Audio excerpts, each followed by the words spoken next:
Hello children, in this video we will discuss the concluding part of our chapter pair of linear equation in two variables.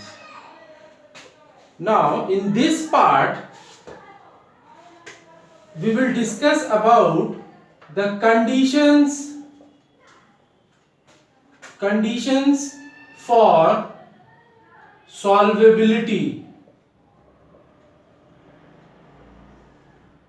आज हम लोग इस chapter के concluding part में conditions for सॉल्वेबिलिटी discuss करते हैं और कुछ क्वेश्चंस जो कि बोर्ड एग्जाम्स में पूछे जाते हैं उसको डिस्कस करेंगे। ठीक है, तो अब कंडीशंस फॉर सॉल्वेबिलिटी में क्या होता है इसको इस तरह से समझना पड़ेगा कि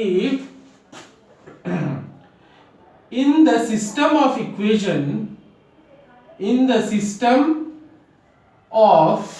equations a1x plus b1y plus c1 equals 0 and a2x और b2y plus c2 equals 0, ये सिस्टम ऑफ इक्वेशन दिया है। और ये कैसे आया, हम लोगों ने इसको हमारे प्रीवियस वीडियो में डिस्कस किया था। तो अगर ये सिस्टम ऑफ इक्वेशन है इज कंसिस्टेंट, तीन कंडीशन हम लोग देखेंगे इसका कि क्या होगा। इस कंसिस्टेंस क्या होता है, हम लोगों ने प्रीवियस वीडियो में डिस्कस किया था। Is consistent and have unique solution if क्या अगर क्या हो a1 by a2 is not equals to b1 by b2। इसका मतलब ये हुआ कि अगर कोई सिस्टम ऑफ इक्वेशन है और उसके a1 a2 और b1 b2 को निकालने के बाद, कैसे निकालते हैं, इस तरह इससे कंपेयर करके, तो निकालने के बाद अगर वो तभी कंसिस्टेंस होगा और यूनिक सॉल्यूशन होगा अगर ये कंडीशन फॉलो करे तो। और इस तरह का कंडीशन कौन से लाइंस फॉलो करती है, इट रिप्रेजेंट्स, ये क्या दिखाती है ये कंडीशन कि ये जो है इंटरसेक्टिंग लाइंस होते हैं, इंटरसेक्टिंग लाइंस। ठीक है, जो इस तरह का कंडीशन फॉलो करेगा वो क्या होंगे, इंटरसेक्टिंग लाइंस। ठीक है, अच्छा अब सेकंड देख लेते हैं। ये तो हो गया पहला इंटरसेक्टिंग लाइंस के लिए। अब is the system of equation is consistent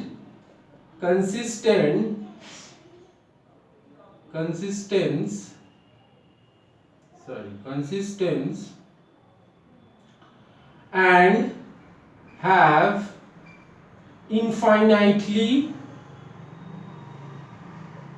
many solution, उसके ढेर सारे सॉल्यूशंस हो तो many solutions, अगर ऐसे हो if अगर a1 by a2 equals b1 by b2 equals c1 by c2। और a1 b1 c1 a2 b2 c2 कैसे निकालना था, हम लोगों ने प्रीवियस उसमें डिस्कस किया था वीडियो में। ये रिप्रेजेंट क्या करेगी ये कंडीशन कि both lines are coincident lines. ठीक है, ये कोइंसिडेंट लाइन फॉलो करेगी। इज इनकंसिस्टेंट, अब ये एक कंडीशन है, यही जो है इनकंसिस्टेंट होता है। And have no solution if क्या हो, a1 by a2 equals b1 by b2 is not equals to c1 by c2। ये हो तो, ये अगर ये कंडीशन फॉलो करे तो क्या होंगे, रिप्रेजेंट्स किस तरह के लाइन होंगे, वो पैरेलल लाइंस होंगे। ठीक है, तो ये हम लोगों के 3 कंडीशंस होते हैं। तो अब हम लोग कुछ क्वेश्चंस देख लेते हैं, और क्वेश्चंस जो बचे हैं, जो हम लोगों ने अभी तक डिस्कस नहीं किया पिछले 2 वीडियोस में, क्योंकि ये वीडियो जो है तीसरा पार्ट है, तीसरा और आखिरी पार्ट, कंक्लूजन है उस चैप्टर का, pair of linear equation in 2 variables का कंक्लूडिंग पार्ट है ये वीडियो। तो इसके पहले जो वीडियो में डिस्कस नहीं हो पाया जिस तरह के क्वेश्चंस, वो आज हम लोग थोड़े बहुत है उसको देख लेते हैं। तो एक क्वेश्चन लेते हैं, ये है सीबीएसई का क्वेश्चन। सीबीएसई क्वेश्चन क्या बोल रहा है कि determine the value of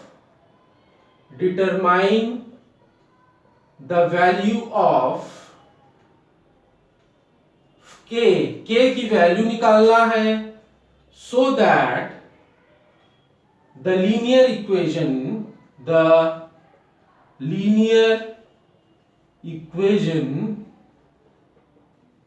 have no solution।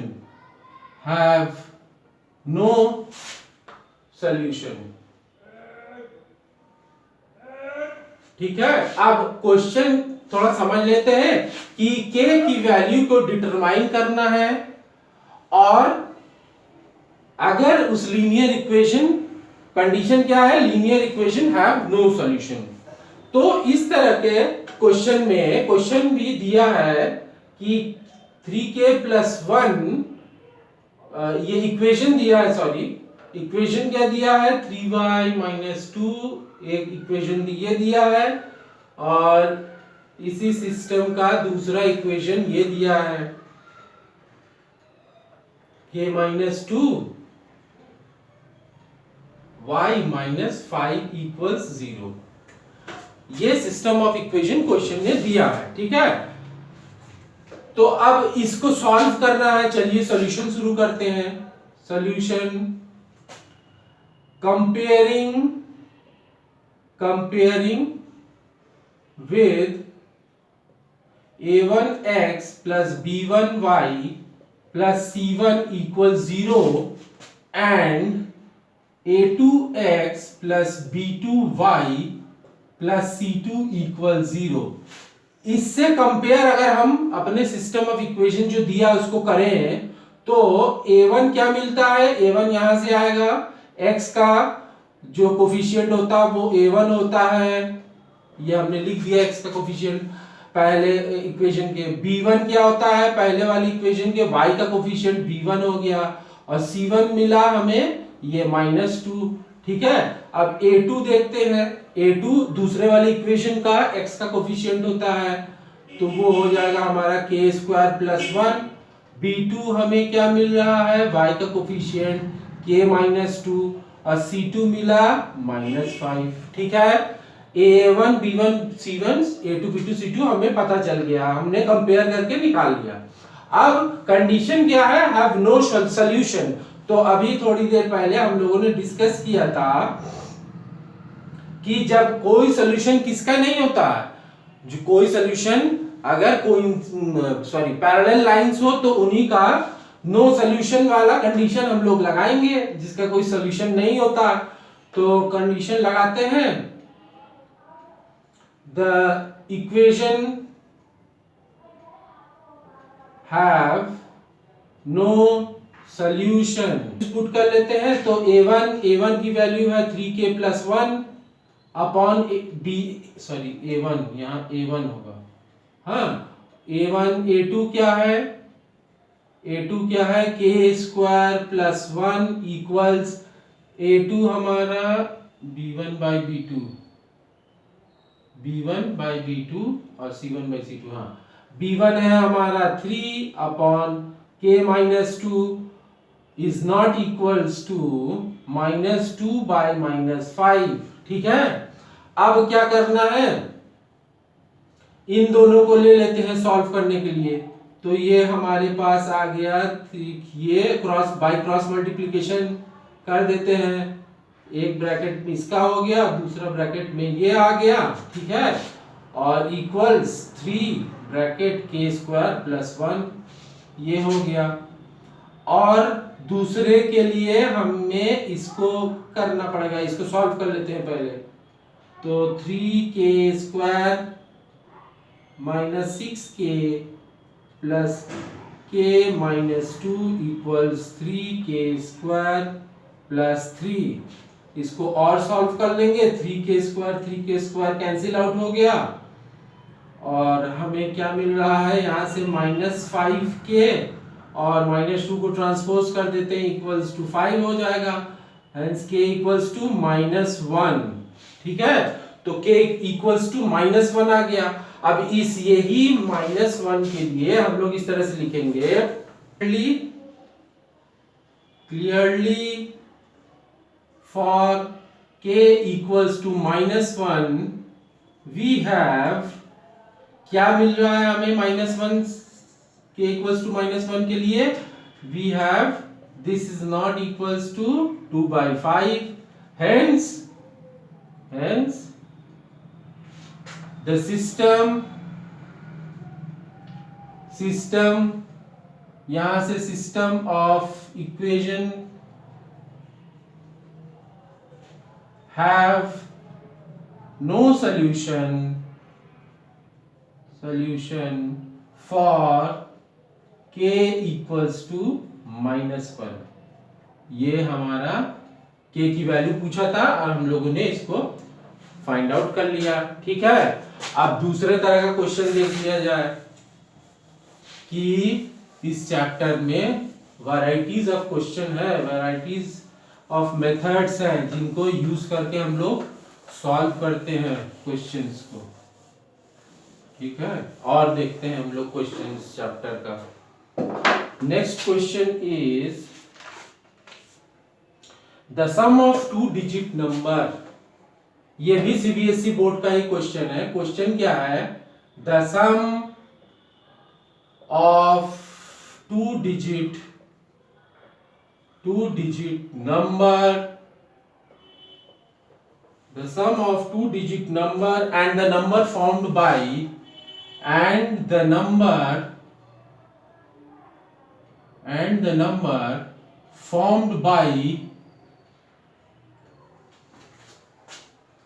formed by interchanging its digit is interchanging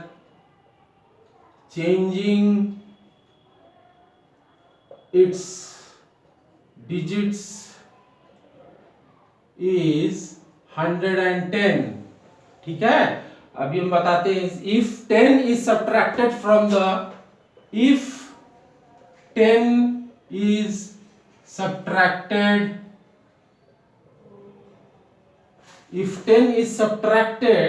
from the first number,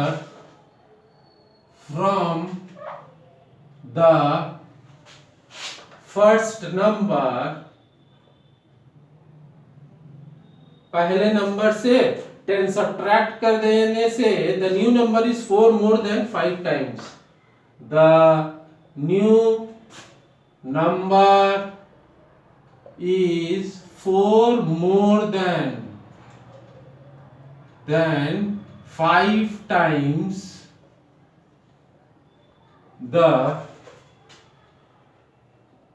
sum of the digits in the first number. Sum of the digits in the first number, ठीक है। तो find the first number, find, question क्या पूछ रहा है, find the first number, ये है question, ठीक है। अब क्वेश्चन के अकॉर्डिंग हम लोग देखते हैं कि वो the sum of 2 digit number and the number formed by interchanging its digit is 110। चलिए तो इस तरह से स्टार्ट करते हैं solution. Let the digits in ones and tens place b x and y। हमने क्या मान लिया कि वो 2 डिजिट का नंबर है और उसके वंस प्लेस पे x है होगा और टेंस प्लेस पे y होगा। ठीक है, अब इसको हम लोग शो कैसे करेंगे? तो द नंबर, तो जो नंबर बनेगा वो इस तरह से बनेगा, इक्वल्स टेंस के प्लेस में y है तो 10y लिखेंगे और x के प्लेस में x, वंस के प्लेस पे x है तो नंबर हमारा ये एक हमने मान लिया, वी अज्यूम दिस नंबर। अब क्या करना है, क्वेश्चन के कंडीशंस को समझना है। The sum of 2 digit number and the number formed by interchanging.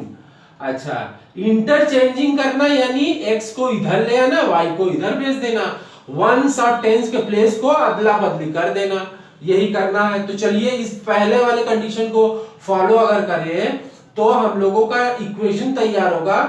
To इस नंबर, ये नंबर और इसका सम किससे? इंटरचेंजिंग इट्स डिजिट्स, इंटरचेंज कराएंगे तो हमारा ये तैयार हो जाएगा, ये वाला। ठीक है, कितना है दोनों का सम? ये सम किया, दोनों का सम बता रहा 110 है, 110। ठीक है, अब इसको थोड़ा और सॉल्व कर लेते हैं तो हमारे पास आएगा 11y प्लस 11x इक्वल्स 110। और इसको और अगर हम लोग 11 कॉमन ले ले पूरे इक्वेशन में से तो हमारे पास आएगा x प्लस वाई इक्वल्स 10। ठीक है, 11 कॉमन ले लिया तो 10 आया, ये हमारा पहला इक्वेशन हम लोगों ने तैयार कर लिया। अब सेकेंड कंडीशन क्या बोल रहा है? If 10 is subtracted from the first number. तो चलिए फर्स्ट नंबर ये है ना, तो हमने लिखा इसमें से 10 सब्ट्रैक्ट कर दिया। ठीक, and the new number is 4 more than 5 times the sum of the digits in the first number। तो जो नया नंबर बनेगा यानी इक्वल्स वो 4 more than यानी 4 ज्यादा होगा। किससे ज्यादा होगा? 5 times the sum of the digit in the first number। यही तो होगा, क्यों कि फर्स्ट नंबर के डिजिट हम लोगों ने माना ही है कि x और y है, तो उन दोनों का सम का 5 टाइम्स। ठीक है, और ये 4 मोर देन, तो नया नंबर ये बन रहा है। तो अभी इस इक्वेशन को सॉल्व करेंगे तो 10y plus x minus 10 equals 4 plus 5x plus 5y। इसको और सॉल्व कर देते हैं तो 5y को इधर ट्रांसपोज कराएंगे तो हमें मिल जाएगा 5y और ये बन जाएगा माइनस 4x और ये हमको इधर ट्रांसपोज इक्वल्स 14। ठीक है, तो ये हमारा इक्वेशन नंबर 2 हो गया, ये इक्वेशन 2 और ये इक्वेशन 1। अब इन दोनों को सॉल्व करना है और हमें x और y की वैल्यू फाइंड करना है, और x और y की वैल्यू फाइंड कर लेंगे तो हमें वो 2 डिजिट का नंबर जो पता करना है वो मिल जाएगा। चलिए सॉल्व करते हैं। तो मल्टीप्लाइंग इक्वेशन 1 बाई 5 इस तरह से लिख देंगे कि मल्टीप्लाइंग इक्वेशन 1 बाई 5। तो क्या ये नया इक्वेशन क्या बनेगा? 5x plus 5y equals 50। ये ऐसा क्यों किया? ऐसा इसलिए किया क्योंकि हमने इक्वेशन 2 में देखा कि y का जो कोफिशिएंट है वो 5 है और y का कोफिशिएंट को इक्वल करने के लिए हमने ये काम किया। अब इक्वेशन 2 को इसी के नीचे लिख देते हैं तो 5y के नीचे 5y और यहाँ है माइनस 4x। ठीक है, यहाँ प्लस लग गया और इक्वल्स 14। ठीक है, अब क्या करेंगे? दोनों को सब्ट्रैक्ट कर देते हैं यहीं पे। सब्ट्रैक्टिंग तो क्या होगा? ये कैंसिल आउट हो जाएगा y वाला टर्म और हमें क्या मिलेगा यहां से? 9x इक्वल्स 36, यही तो मिलेगा। और इसके बाद अगर हम लोग यहां इसको शो करें तो x इक्वल्स 36 बाई 9 यानी कि x इक्वल्स 4। ये हमें एक डिजिट पता हो गया, x जिसको हम लोगों ने माना था, और वो x का प्लेस है वंस प्लेस पे ये 4 आएगा, ये तो तय हो गया। अब putting x equals 4 in equation 1 में x इक्वल्स टू 4 रखते हैं तो क्या मिला, ये मिला हमें ये, तो y इक्वल्स 6। तो ये देखिए y की वैल्यू भी पता हो गया। अब ये जो हम लोगों ने नंबर माना था 10y प्लस एक्स, तो इस तरह से लिख देंगे द नंबर इज 10y, यानी 10 इंटू वाई की वैल्यू आया 6 और प्लस x की वैल्यू 4। अब इसको सॉल्व कर लेते हैं। 60 प्लस 4 इक्वल्स 64। ये है which is the required answer. 2 digit का नंबर हमारा 64 है। ठीक है, तो ये इस तरह के क्वेश्चन भी हम लोगों ने देख लिया है, और एक दो तरह के और क्वेश्चन है उसको भी देख लेते हैं, तो फिर हमारा ये वाला चैप्टर भी पूरा हो जाएगा। ठीक है, तो चलिए, वो दोनों बहुत इंपॉर्टेंट है और बच्चे ज्यादातर कंफ्यूजन में रहते हैं कि जो हम बताने जा रहे हैं उस तरह के सवालों को लेके। ठीक है, अब हम समझाने की पूरी कोशिश करते हैं। क्वेश्चन इज, ये भी सीबीएसई बोर्ड का क्वेश्चन है। सीबीएसई बोर्ड का क्वेश्चन क्या है, अ मैन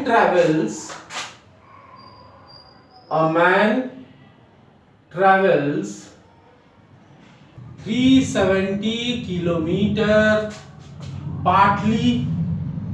पार्टली मतलब कुछ भाग, कुछ सेक्शन, पार्टली बाय ट्रेन, कुछ रास्ता, कुछ सफर उसने ट्रेन से तय किया, एंड पार्टली और थोड़ा सा पार्टली बाय कार, उसने कार से तय किया। ठीक है, if he covers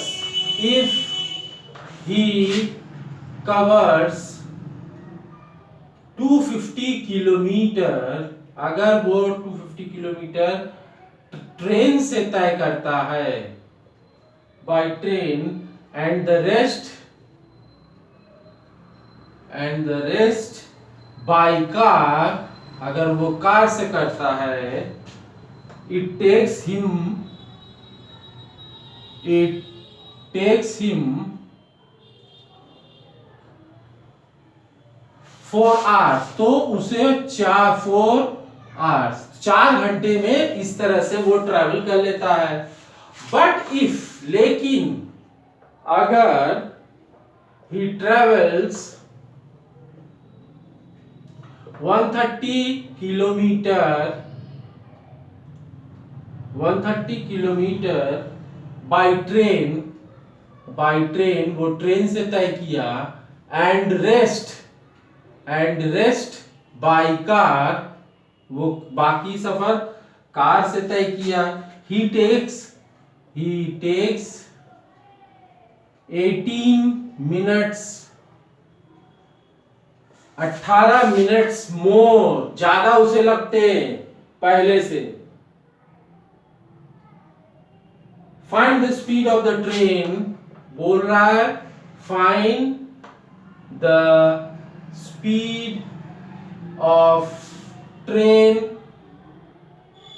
end of car और ट्रेन की स्पीड को पता करना है। तो चलिए पता करते हैं, कैसे करेंगे क्वेश्चन को। तो पहले तो हम लोग ये मान लेते हैं कि let the speed of train be x kilometre per hour, train का speed x kilometre per hour मान लिया, and car be y kilometre per hour, car का y kilometre speed per hour मान लिया। ठीक है, तो क्या होगा, देन 370 किलोमीटर बाय ट्रेन। अच्छा, देन क्या होगा, time taken by the man when he travels 370 kilometre by train. मतलब क्या हुआ कि 370 किलोमीटर ट्रेन से सफर करने से उस इंसान के द्वारा लगा हुआ समय कितना होगा वो हम देखते हैं। अब पहला कंडीशन जो क्वेश्चन का था तो वो क्या होगा, टाइम इक्वल्स टू स्पीड, ये वाला फॉर्मूला लगाएंगे, speed equals distance upon time, तो time equals to distance upon speed. इसी फॉर्मूले से हमें टाइम पता करना है कि 370 किलोमीटर जो वो ट्रेन से चला उसमें उसको इक्वेशन क्या तैयार होगा। तो चलिए हमने मान लिया ना ट्रेन का स्पीड x है, अब टाइम जो लगेगा वो उसका इक्वेशन हम लोग बनाएंगे। तो डिस्टेंस कितना ट्रेन से कवर किया, 370, ठीक है, 370 अपॉन स्पीड ऑफ ट्रेन हम लोगों ने मान लिया है कि x है, ठीक। और पार्टली और बाकी रास्ता 370 के अलावा बाकी रास्ता उसने कार से तय किया, वही तो लिखा है। तो 370 में से हम लोग क्या करेंगे, सॉरी यहां 250 वो ट्रैवल किया first, according to first condition 250 kilometre वो ट्रेन से ट्रैवल किया, टोटल उसको डिस्टेंस तय करना है 370, ठीक है। तो अब फर्स्ट कंडीशन के अकॉर्डिंग अगर उसने 250 किलोमीटर ट्रेन से ट्रैवल किया है तो टोटल 370 किलोमीटर तय करने के लिए कितना डिस्टेंस उसने कार से तय किया, तो 370 में से 250 को माइनस कर देंगे तो हमारे पास आएगा 120 आएगा। और ये कार वाला स्पीड नीचे लिख देंगे और इक्वल्स दिखा देंगे दोनों डिस्टेंस को ट्रैवल करने का टाइम, टोटल टाइम लगा है उसको 4 आवर्स, तो इसको 4 के इक्वल्स दिखा देंगे, ठीक। पहला इक्वेशन तो ये हमारा तैयार हो गया। अब टाइम टेकन, सेकंड कंडीशन देख रहे हैं, time taken by the man when he travels 130 kilometer by train, when he travels 130 kilometre by train से 130 किलोमीटर चलना, जब चला तो क्या इक्वेशन बनेगा, ये ट्रेन से चला अपॉन ट्रेन का स्पीड, हाँ, और 370 में से 130 माइनस करेंगे तो हमारे पास आएगा 0 और यहाँ आएगा 4 और यहाँ आएगा 240 by speed of car equals, अब बोल रहा है 80, ही टेक्स 18 मिनट्स मोर, यानी पहले से 18 मिनट ज्यादा, यानी उसको लगा 4 आवर्स 18 मिनट्स, इस तरह तो लिखेंगे, ठीक है। अब अगर हम लोग पहले तो ये दिख रहा है कि इसको सॉल्व करना पड़ेगा, तो चलिए इसको थोड़ा सॉल्व कर लेते हैं, ये यहां पे कर लेते हैं, तो यहां कर लेते हैं। तो 4 आवर्स, अब इसको भी आर में बदलना है तो क्या करेंगे, 4 प्लस 18 बाई 60 से डिवाइड करेंगे, ठीक है, और 2 9 230 फिर यहाँ 3 से 3 9 3 10 तो ये हमारे पास आया 4 होल नंबर 3/10, तो इसको हम लोग 43/10 भी लिख सकते हैं, ठीक है। तो इसके जगह पे अब हम लोग 43/10 लिखेंगे, ठीक है। अब हम लोग इन दोनों इक्वेशन को सॉल्व करना है, तो यहां एक मान लेते हैं, जैसे हम लोगों ने पिछले वीडियो में देखा था, ये क्या मान लेते हैं, let 1/x equals u and 1/y equals v, ठीक है, इसको मान लिया।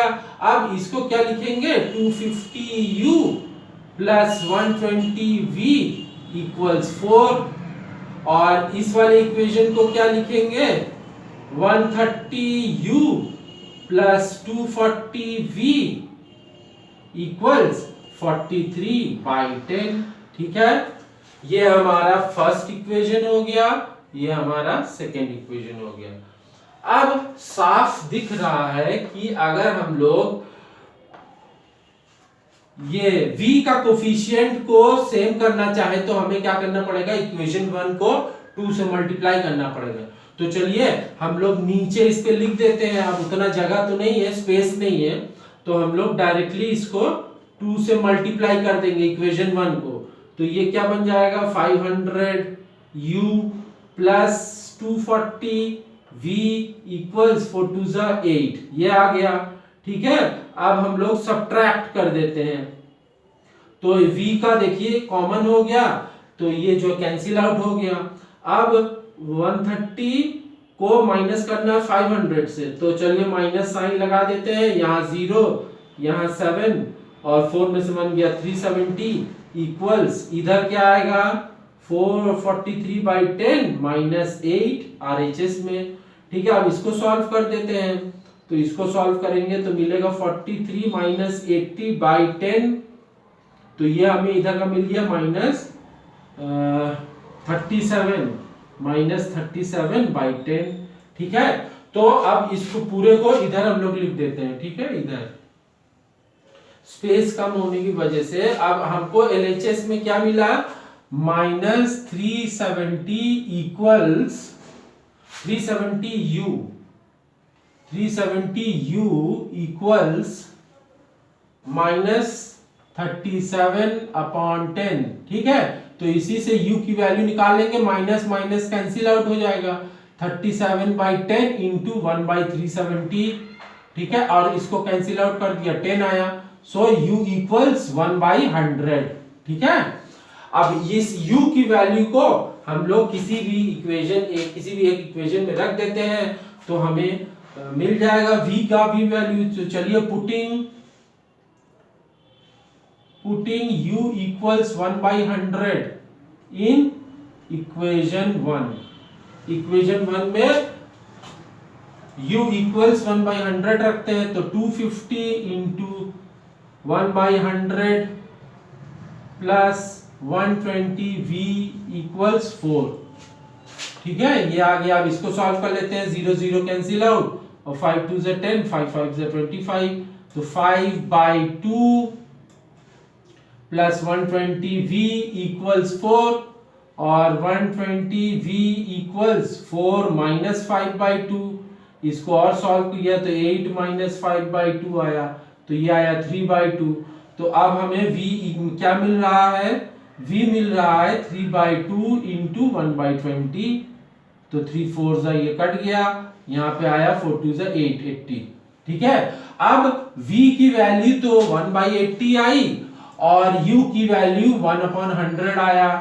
ठीक, तो अब हम लोगों ने यहाँ पहले ही मान लिया था कि u क्या है, u इक्वल्स 1/x, और जो कि आया है u की वैल्यू 1/100, यानी x equals 100 kilometre per our. ठीक है, x किसका माने थे हम लोगों ने, ट्रेन का, तो ट्रेन का स्पीड आ गया, speed of train is 100 kilometre per our. और इसी तरह v की वैल्यू निकालते हैं, v को हम लोगों ने 1/y माना था, और v आ रहा 1/80, hence y equals 80 kilometre per our. ये हमारा इक्वेशन, ये हमारा स्पीड ऑफ कार आ गया। ठीक है, तो इस तरह से हम लोगों ने इस तरह का प्रॉब्लम भी सॉल्व कर लिया। So here we comes to an end of our video and an end of our this chapter. In next video we will discuss new chapter for new classes.